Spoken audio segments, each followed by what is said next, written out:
Bismillahirrahmanirrahim. Assalamualaikum warahmatullahi wabarakatuh.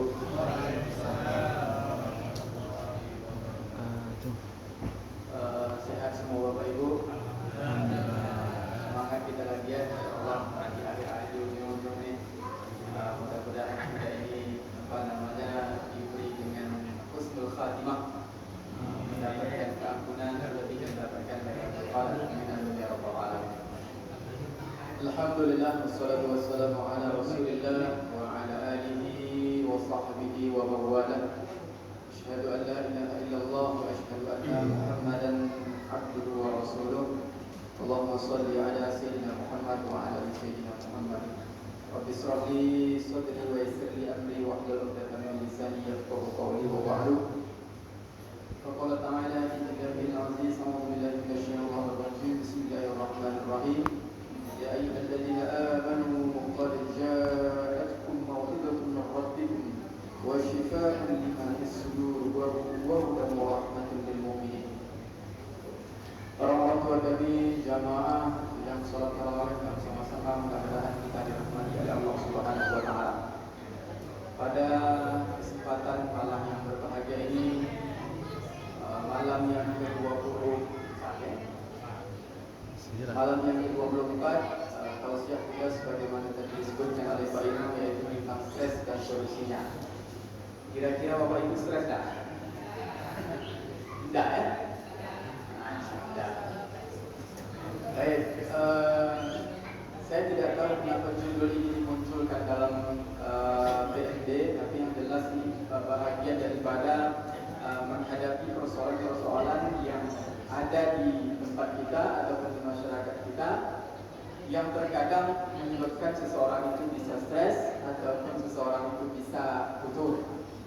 Maka Allah Subhanahu wa taala mengatakan wala nabluwannakum bi syai'in minal khawfi wal ju'i wa naqsin minal amwali wal anfusi wath thamarati wa basyiril sabirin.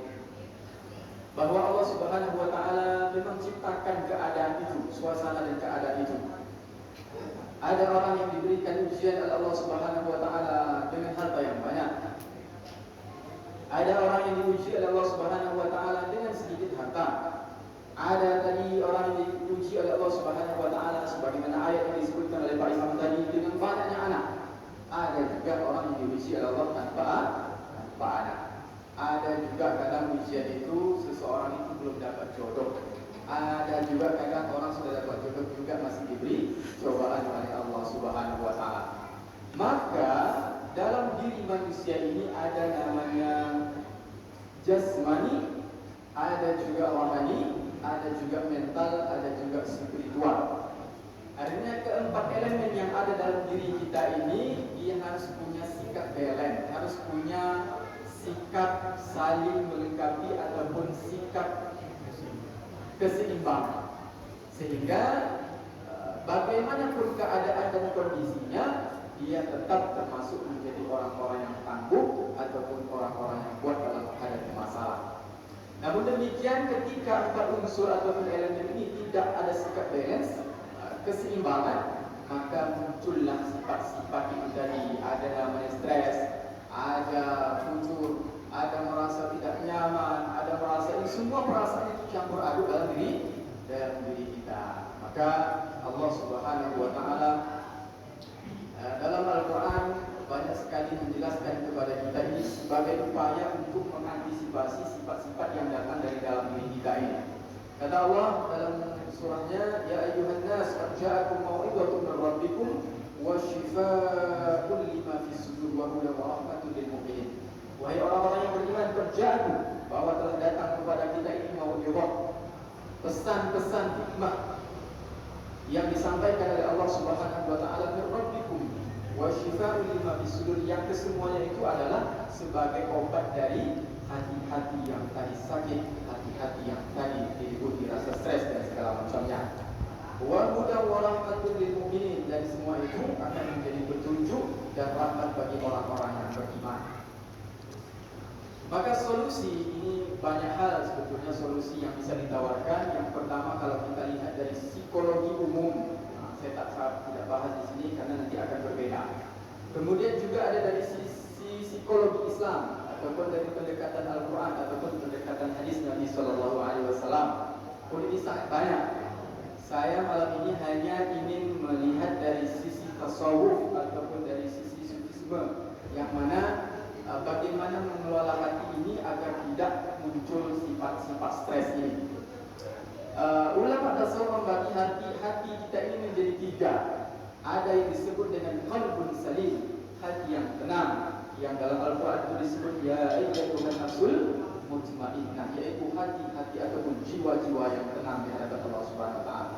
Kemudian yang kedua ada namanya qalbul marid, yaitu hati yang sikit-sikit sakit, yang sikit-sikit ada rasa.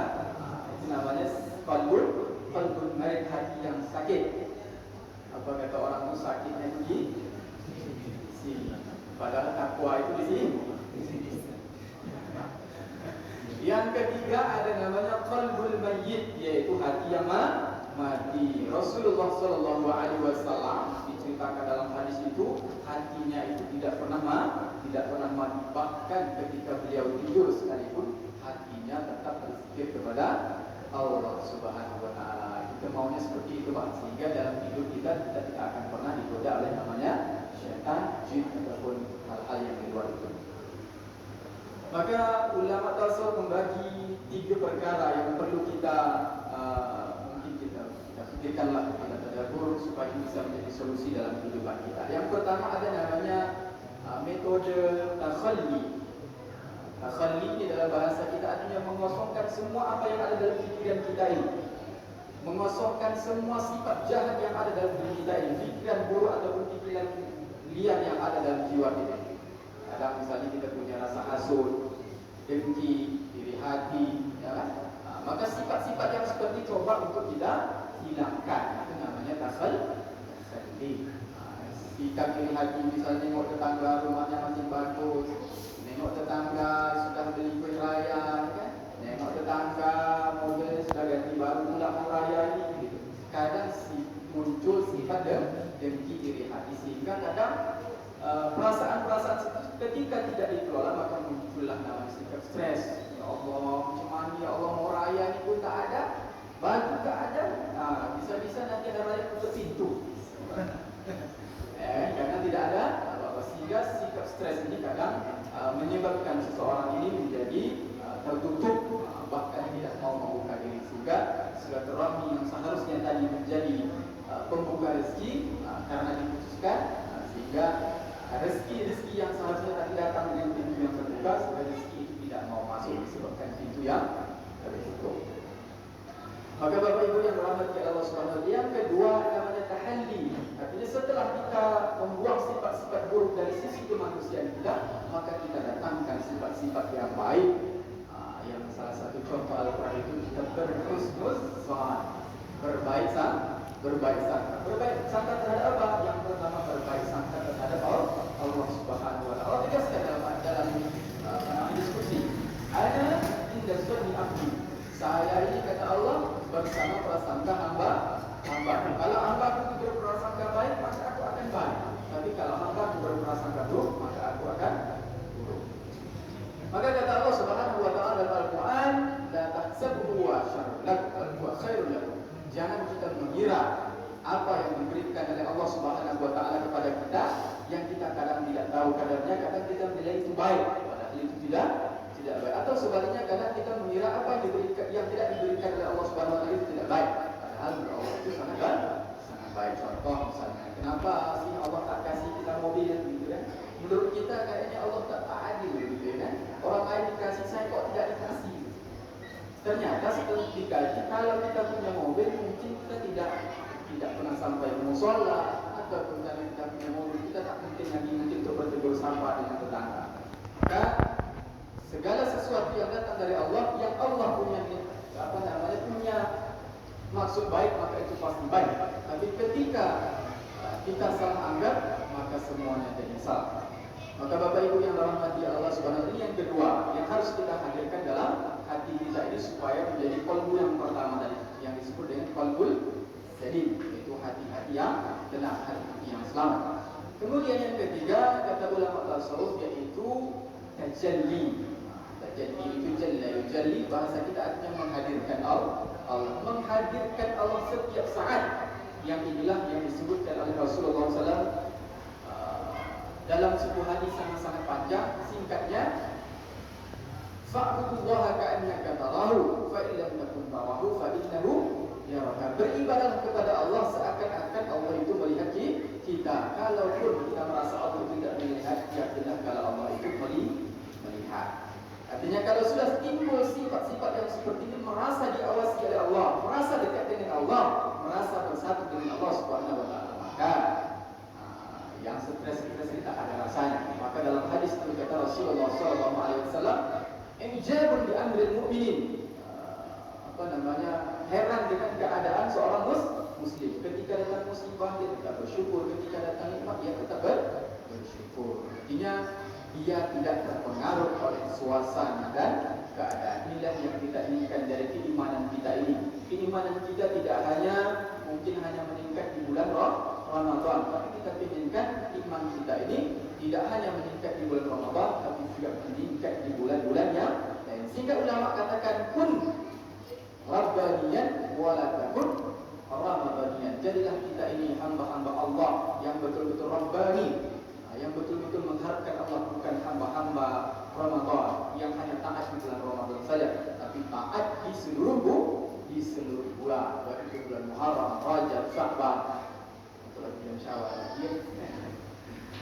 Ini ya, yang ketiga, artinya kita menghadirkan Allah dalam diri kita ini, sehingga perasaan-perasaan was-was, perasaan stres itu bisa diatasi dengan menghadirkan Allah Subhanahu wa taala. Bapak Ibu yang dirahmati oleh Allah Subhanahu wa taala, maka bagaimana caranya untuk mewujudkan tiga hal tadi? Ada namanya at-takhalli, sama tajalli. Jadi ulama tasawuf itu memberikan tiga solusi. Yang pertama ada namanya zikrullah, yang kedua ada namanya wirid, yang ketiga ada namanya riyadhah. Zikrullah itu artinya mengingat Allah Subhanahu wa taala. Katakan ala dzikrillah tatma'innul qulub. Dengan mengingat Allah hati jadi tenang. Tak seperti orang barat, Pak. Dia nak tenang itu biasanya dia dengar musik, ya kan? Joget-joget, minum-minum, ya kan? Kalau bahasa kita itu ada healing namanya, misalnya. Healing itu jalan-jalan, rekreasi. Jalan-jalannya bukan tanggung pergi ke kebun binatang, balik jadi binatang. Seharusnya healing itu ke rumah Allah, bukan ke kebun binatang, bukan ke tempat-tempat yang sifatnya mendatangkan murka Allah Subhanahu wa taala. Islam tidak mengenal seperti itu. Healing sih boleh, ya kan? Jalan-jalan itu boleh, tamasya itu boleh. Tapi tujuannya adalah untuk tadabbur terhadap ayat-ayat kauniyah, ayat-ayat yang diciptakan oleh Allah Subhanahu wa taala. Itu yang pertama, zikrullah. Banyak-banyak kita mengingat Allah Subhanahu wa taala supaya kita stres, ya kan? Yang kedua yaitu melazimi wirid. Wirid ini ada tingkatannya, ada wirid yang dibaca dengan jumlah-jumlah tertentu yang biasanya diajarkan oleh Rasulullah. Biasanya kita habis sholat kita baca subhanallah, alhamdulillah, wala ilaha illallah, wallahu akbar sebanyak berapa kali? Yang yang ketiga ya, ketiga ya. Artinya kalau kita masih sampai stepnya di situ, artinya zikir kita masih zikir yang lemah, zikir kita masih zikir hitung-hitungan. Maka zikir kita yang diharapkan oleh ulama tasawuf itu bukan zikir seperti itu, tapi zikir yang sudah bisa menghadirkan Allah Subhanahu wa taala. Wirid yang bisa menghadirkan Allah Subhanahu wa taala. Yang terakhir yaitu riyadhah. Riyadhah ini berusaha untuk mendudukkan diri dalam taat kepada Allah Subhanahu wa taala. Sesaat kata Allah, kata Rasul, sesaat kita memikirkan perkara agama ini jauh lebih berharga daripada ibadah 100 tahun. Biasakan duduk dalam taat, biasakan duduk dalam majlis ilmu, biasakan duduk dalam majlis maghfirah.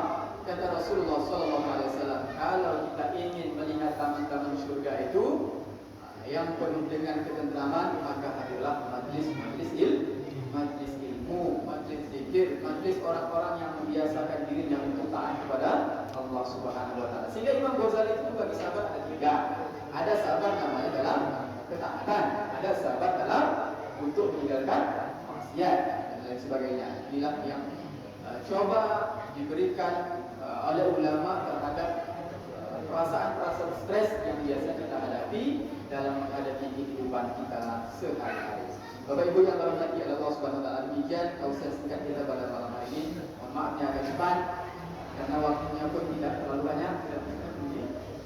Insyaallah mungkin di lain waktu nanti kita kalau ada masa ada waktu insyaallah kita bertemu lagi. Demikian, Allahumma wa billahi wa min Assalamualaikum warahmatullahi wabarakatuh.